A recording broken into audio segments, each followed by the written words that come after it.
Монгол үндэстэй мөртлөө тийм ээ язгуур нь Монгол мөртлөө Монголынхаа өв соёлыг суралцааг бол бид нар өнөөдөр Монгол хүн гэж хэлэхэд хэцүү шүү дээ. Энэ соёлын өв маань бидний тусгаар тогтнолын баталгаа. Өнөөдөр 93 наадам маань бүр тухайлаад хэлэх юм бол энэ үндэсний хувцс маань бас одоо тусгаар тогтнолын баталгаа. Энийг сураагүй хүн гадаадын тэр олон орны соёлд суралцчаад энийг орхигдуулах юм бол тэр өрөөсгөл болно.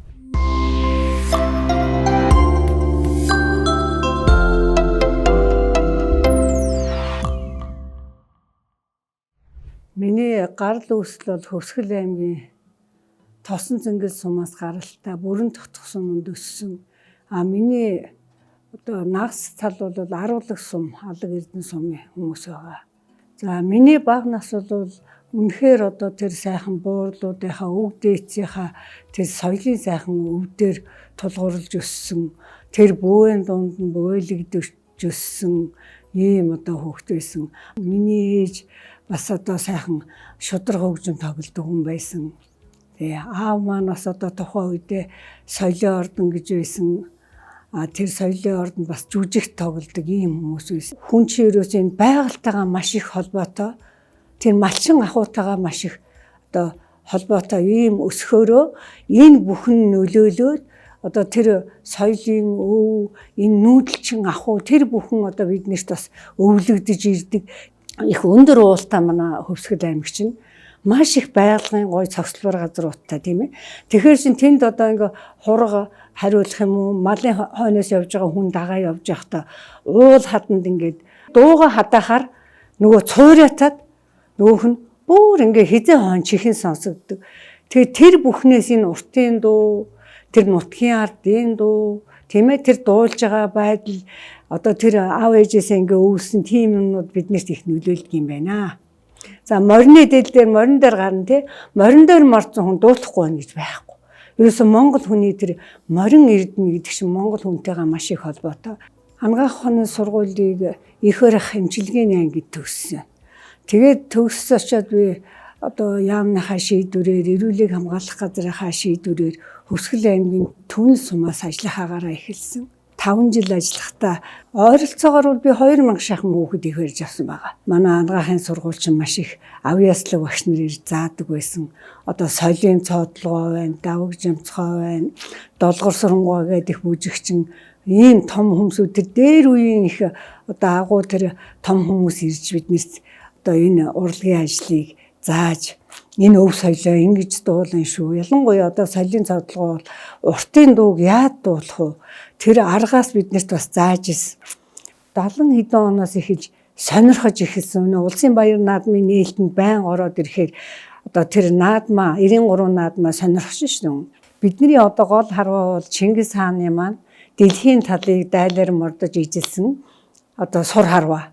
Тэгээ бид нар өнөөдөр тэр нэг үндсэн харваагаа бол халт харваа гэж нэрлэхтэй хүрээд байгаа.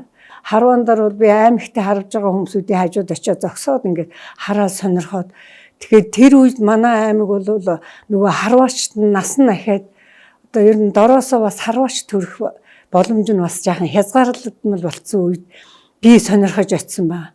Тэгээ чи энэ номоор харваад үзтээ ингээд татаад үзгээд надад номоо өгсөн байхгүй юу? Тэр үед бол ерөөсөө эмэгтэйчүүд маш их ховор харуудаг. Ирчүүд өөрснөө ер нь дажтай душтай чарвдаг тийм их хүчтэй номтой байсан үе байхгүй юу?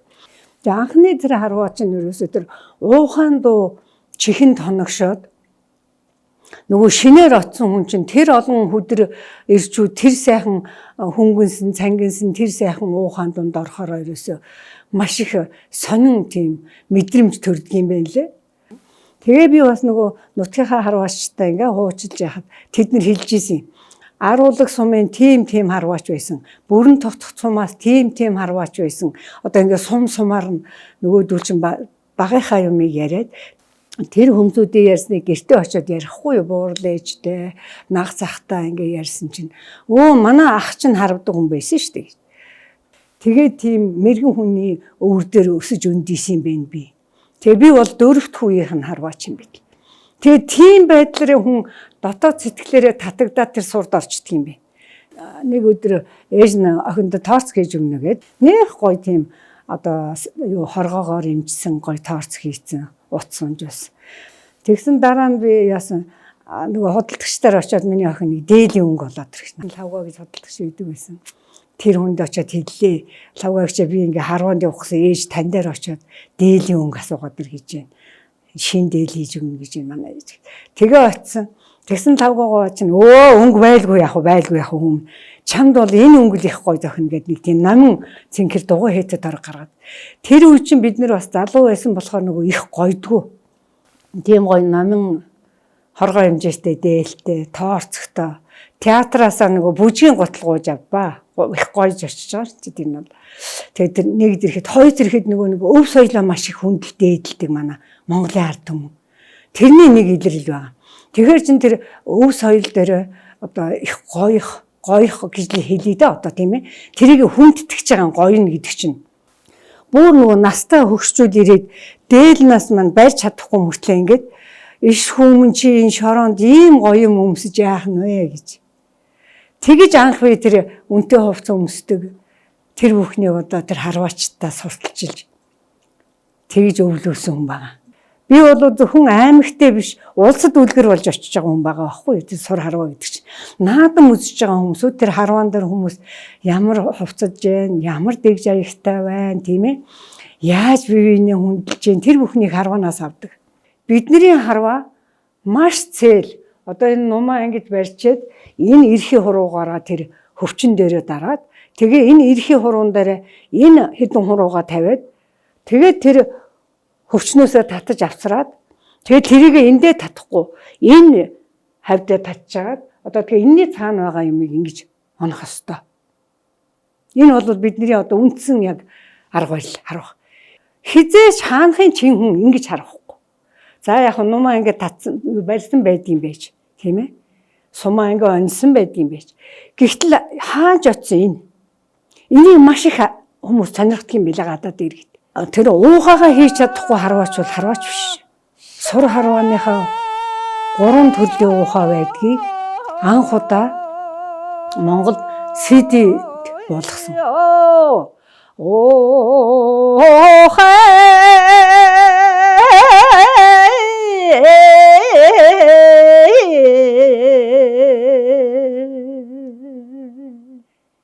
Ухтуул уухаа гэж байгаа. Тэр одоо онооны уухаа гэж. Дараачих нь болохоор нөгөө самрын уухаа гэсэн уухаа байдаг байхгүй юу. Энэ 3 төрлийн уухааг өнөөдөр сурж ээж тэр хүн харваач болно. Зөвхөн ном сум бариад татаад ингээд тэр сумыг гаргаад байхдаа онцлог биш. Тэр уухаа энэ сурд байх бүх тэр одоо арга барилыг сайн эзэмшиж өнөөдөр харваач гэнэ. Бидний тэр уухаа чинь уртын дуунд байна, сур харваанд байна, шагаа харваанд байна. Тийм ээ? Тэгэхээр чин энэ уухаа гэдэг юм чинь дээр үеэсээ одоо тэр малдаа одоо яаж малаа энийг шүүсэн тий энэ бүхэн бол одоо тэр аж ахуй энэ ахуйд бас байгаад ирсэн. Тэгээд тэрч бүхэл дайн байлдаанд орохдоо манай тэр цэргүү тийм ээ тэр их одоо Баатарын эсүү чинь тэр уухаг хийдэг байсан бэ. Монгол үндэстэй мөртлөө тийм ээ язгуур нь Монгол мөртлөө Монголынхаа өв соёлыг суралцааг бол бид нар өнөөдөр Монгол хүн гэж хэлэхэд хэцүү шүү дээ. Энэ соёлын өв маань бидний тусгаар тогтнолын баталгаа. Өнөөдөр 93 наадам маань бүр тухайлаад хэлэх юм бол энэ үндэсний хувцс маань бас одоо тусгаар тогтнолын баталгаа.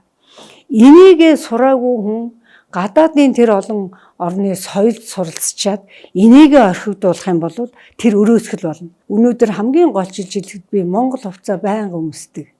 Одоо ч гэсэн өмсөхөд Улаанбаатарын маш их гайхдаг. Одоо Монголын ард түмэн, Монголын үр сад ямар нэгэн өв соёлоо заавал өвлөх ёстой.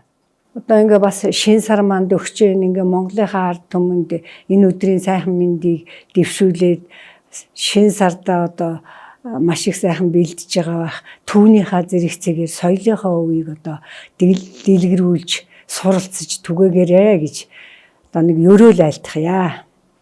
Зээ өглөөний нар шиг мандаж өнгийн цэцэг шиг дэлгэрч гадаад их далаа мэт дундаршгүй буянтай юмсан галбар баасан зандан мод мэт гамдашгүй нэгэн жавхлантай юмсан боргүүний самыг богд эзэн хаандаа өргөж, харгүүний самыг хан эзэн хаандаа өргөж, сансан болгон саваан дүүрч, бодсон болгон номын ёсоор төвшин сайхан бүрэлдэхүүн өрөөлийг дээш нь дэвшүүлэн сонсгоё. Хураа! Хураа! Хураа! Эерэг бүхнийг Сүбэдэ Цэгмэнэс